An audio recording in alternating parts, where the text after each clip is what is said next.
Hello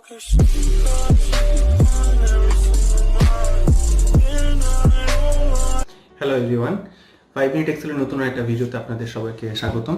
in fact আমরা last কয়েকটা ক্লাসে লাস্ট ওয়ার্ড, ফার্স্ট ওয়ার্ড এই ধরনের বেশ কিছু কাজ করেছিলাম এবং সেই কাজগুলো করার ক্ষেত্রে আমরা লেন, দেন হচ্ছে মিট, সাবস্টিটিউট এই ফাংশনগুলো আমরা ইউজ করেছিলাম।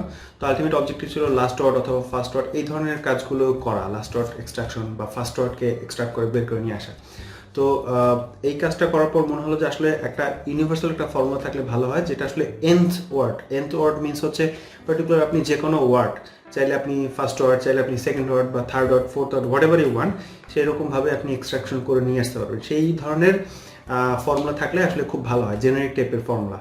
তো এই ধরনের ফর্মুলা আসলে কোথায় লাগে? আপনি অনেক সময় দেখতে পারবেন যে আপনার বেশ কিছু রিপোর্ট, সাধারণত আমরা অফিসে যে সমস্ত রিপোর্টগুলো পেয়ে থাকি, সফটওয়্যার থেকে জেনারেটেড করা যে সমস্ত রিপোর্ট থাকে, রিপোর্টে সাধারণত একটা টাইটেল থাকে এবং টাইটেলের ভিতরে অনেক সময় কিছু কমন টেক্সট থাকে, লাইক কোনো একটা ডেট থাকে, like report of something dated on এত, এরকম একটা ডেট দেওয়া থাকে। তো এই দেখা যায় যে অনেক সময় এই ডেটগুলোকে আপনার ওই আলাদাভাবে বের করে নিয়ে আসতে হয় বা ম্যানুয়ালি আপনাকে লিখতে হয়।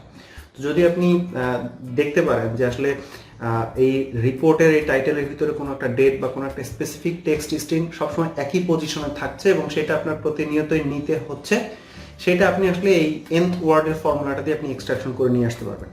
আমরা আমাদের স্যাম্পল ফাইলে চলে যাই। এইটা একটা স্যাম্পল ফাইল, যেটা বলছিলাম যে অনেক সময় রিপোর্টে এরকম টাইটেল থাকে। আপনি যদি দেখেন এখানে রিপোর্ট, তারপর লেখা আছে টিম ওয়াইজ অ্যাচিভমেন্ট 28 মার্চ 2020, তারপর একটা রিপোর্টের title closing stock position for 5th April 2020, ব্র্যাকেটে লেখা আছে ফাইনাল রিপোর্ট। সাধারণত এইরকম স্টাইলে অনেক রিপোর্টের টাইটেল হয়, সফটওয়্যার থেকে অটোমেটিক জেনারেট করা ফাইল, তার ভিতরে এরকম ইনফরমেশন দেওয়া থাকে। এখন আপনি হয়তোবা দেখছেন যে আপনার এমন একটা মানে আপনি রিপোর্টের কাজ করেন এই র রিপোর্ট থেকে, যেখানে আপনাকে হয়তোবা ম্যানুয়ালি এই 28, তারপর হচ্ছে মার্চ, তারপর হচ্ছে 2020 কথাটা বের করে নিয়ে আসতে হচ্ছে, অথবা এখান থেকে দেখে আপনাকে লিখতে হচ্ছে 5 এপ্রিল 2020। তো এইরকম ক্ষেত্রে যদি আপনার কোনো একটা স্পেসিফিক ফর্মুলা থাকে, যেটা দিয়ে আপনি অটোমেটিক্যালি সবসময় এই যে 28 মার্চ হোক বা এটা 29 মার্চ হোক অথবা 5 April, what ever it is, এটা একটা ফিক্সড পজিশনে থাকছে এবং আপনি ফিক্সড পজিশন থেকে এটা বের করে নিয়ে আসতে পারেন, তাহলে এটা আপনার জন্য একটা অটোমেশনে হেল্প করে নিয়ে আসবে। আমরা আজকে সেই জিনিসটা আমরা শিখবো। তো এইটা শেখার আগে এইটা তো দেখালাম হচ্ছে আসলে ইউটিলিটিটা কোথায় হবে। আমরা ফার্স্টে দেখবো আসলে ফর্মুলাটা কিভাবে কাজ করে। ফর্মুলাটা আমরা যদি দেখতে চাই তাহলে আগে একটা স্যাম্পল একটা টেক্সট করি। This is a test, this is a test, এইটা আমার একটা স্যাম্পল স্টেটমেন্ট। আমরা ফার্স্ট যে কাজটা করব, আমরা এইটার ভিতরে এসে আগের মতো অর্থাৎ সাবস্টিটিউটের কাজ করব। আমরা হচ্ছে সাবস্টিটিউট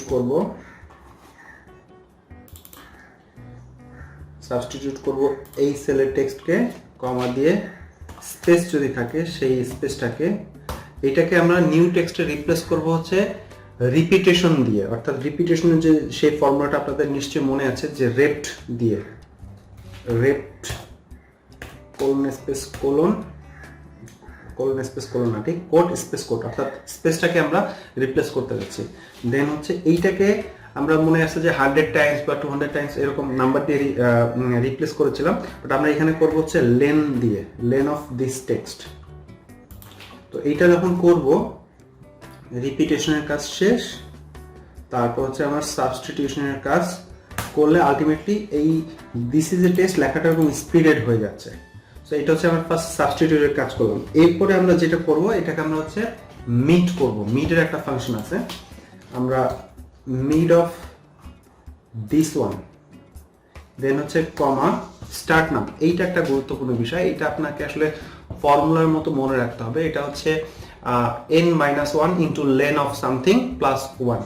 তো এক্ষেত্রে n হচ্ছে আসলে কততম ওয়ার্ডটা চাচ্ছেন। আমি যদি এখানে এক্সাম্পল হিসেবে যদি বলি, আমি এখানে সেকেন্ড ওয়ার্ডটা চাচ্ছি, অর্থাৎ এখানে সেকেন্ড ওয়ার্ডটা হচ্ছে is, this is a test, এখানে সেকেন্ড ওয়ার্ড হচ্ছে ইজ যদি হয় আমার সেকেন্ড ওয়ার্ড, তাহলে হচ্ছে n-1 মানে হবে 2-1, অর্থাৎ ব্র্যাকেট শুরু করে 2-1, দেন গুণ করব লেন অফ এই অরিজিনাল যে টেক্সট যেটা, সেটা তার সাথে আমি যোগ করব 1। এইটুকু আপনাকে আসলে বাইবেলের মতো ফর্মুলার মতো এগুলো মাথায় রাখতে হবে যে n-1 into lane of text plus 1, এটা হচ্ছে স্টার্ট নাম্বার। দেন হচ্ছে আপনি নিউমেরিক্যাল ক্যারেক্টারসে এখানে আপনি যেটা করবেন লেন্থ আবার দিয়ে দেবেন, লেন্থ অফ দিস ওয়ান। আপনি এখন যখন ফর্মুলাটা ফিনিশ করবেন এন্টার দিবেন, সেকেন্ড ওয়ার্ড কিন্তু চলে আসছে, অর্থাৎ n-1 আপনি যেটা দিচ্ছেন সেটা চলে আসছে, বাট চলে আসলে সেখানে স্পেস সহকারে চলে আসছে। আমি যদি এখানে কথার কথা আমি যদি চতুর্থ ওয়ার্ডটা চাই, এখানে জাস্ট এই যে n-1 এর ভিতরে এখানে যে জায়গাটা আছে 2-1, এই 2 এর জায়গায় যদি আমি চতুর্থ ওয়ার্ড চাই তাহলে 4-1 করতে হবে, অর্থাৎ 4-1 করলে অটোমেটিক টেক্সট শব্দটা চলে আসবে, বাট স্টিল সেখানে স্পেস রয়ে যাচ্ছে। তাহলে আমাকে যেটা করতে হবে ট্রিম করতে হবে, ট্রিম অফ দিস ওয়ান। যখনই করে ফেলবো অটোমেটিক এটা চলে আসতেছে। তাহলে আমি যদি এখানে ফর্মুলার ভিতর যদি হচ্ছে 4-1 এর জায়গায় যদি আমি যদি হচ্ছে 3-1 অর্থাৎ থার্ড ওয়ার্ডটা যদি চাই চলে আসছে এ। তো এইভাবে ফর্মুলাটা কাজ করে। আমি যদি এগুলোকে যদি একটু কম্বাইন করি তাহলে আমি ফার্স্ট যেটা করছি আসলে ট্রিম করছি একটা পার্টিকুলার টেক্সটকে। কোন টেক্সট? মিড অফ কোন একটা কিছু, কোন কিছু সেটা হবে substitute of what? Substitute of this text, comma, space, comma, rept of space by len of this text. আমার রেপ্টের কাজ কমপ্লিট, আমার সাবস্টিটিউটের কাজ কমপ্লিট। দেন হচ্ছে আমার স্টার্ট নাম্বার, এখানে হচ্ছে কমা দেওয়ার সাথে স্টার্ট নাম চলে আসবে। এবার হচ্ছে আমি n-1 এর কথা আসবো, অর্থাৎ আমি যদি এখানে থার্ড ওয়ার্ড চাই তাহলে 3-1, দেন হচ্ছে into lane of this text plus 1। এই আমার স্টার্ট নামের ক্যারেক্টারের কাজ শেষ হয়ে গেল। দেন নিউমেরিক্যাল ক্যারেক্টার লাস্ট যে পোর্শনটা সেটা হবে লেন অফ দিস টেক্সট। একটু কমপ্লিকেটেড ফর্মুলা। আমার এবার হচ্ছে মিডের কাজ শেষ হয়ে গেল, তারপর হচ্ছে ট্রিমের কাজ আসলে ব্র্যাকেট দিয়ে ক্লোজ করে দিলাম, চলে আসছে।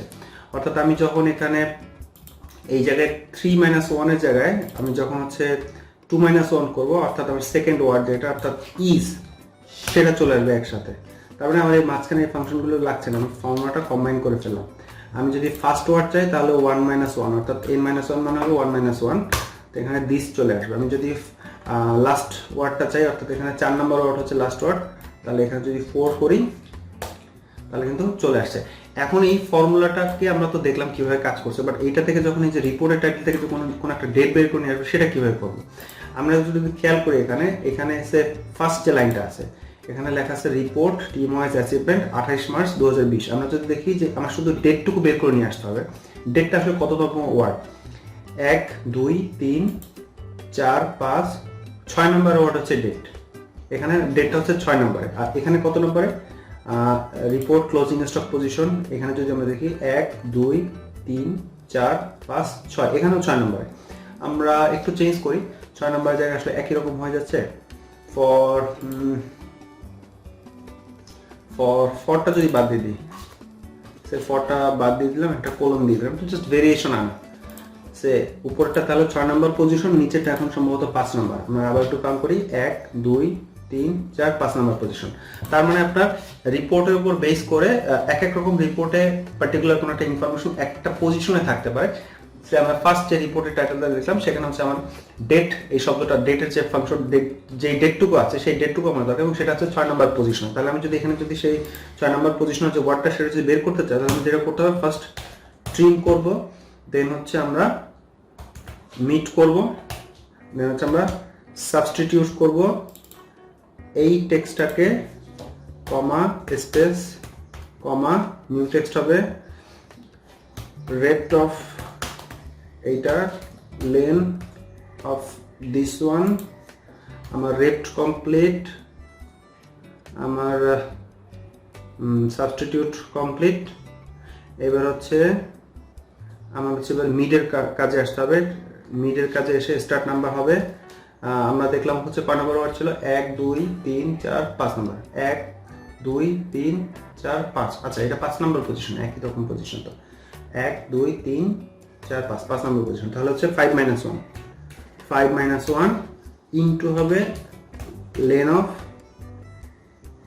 This one bracket close plus 1। এবার লাস্টে নিউমেরিক্যাল ক্যারেক্টার, এখানে simply lane of this one. তারপরে চলে আসবে কি আমার ট্রিমের কাজ, মিডের কাজ কমপ্লিট, এবার ট্রিমের কাজ ব্র্যাকেট দিয়ে শেষ। আমার ডেট কিন্তু চলে আসলো। এখানে আমি যদি ফর্মুলাটা নিচে টানি, নিচেরটাও আসলে একই পজিশনে চলে আসছে, সো ডেট কিন্তু চলে আসছে। আমার যদি নিচে এখানে যদি আগের মতো যদি থাকতো অফ, তাহলে অফ শব্দটা চলে আসতো।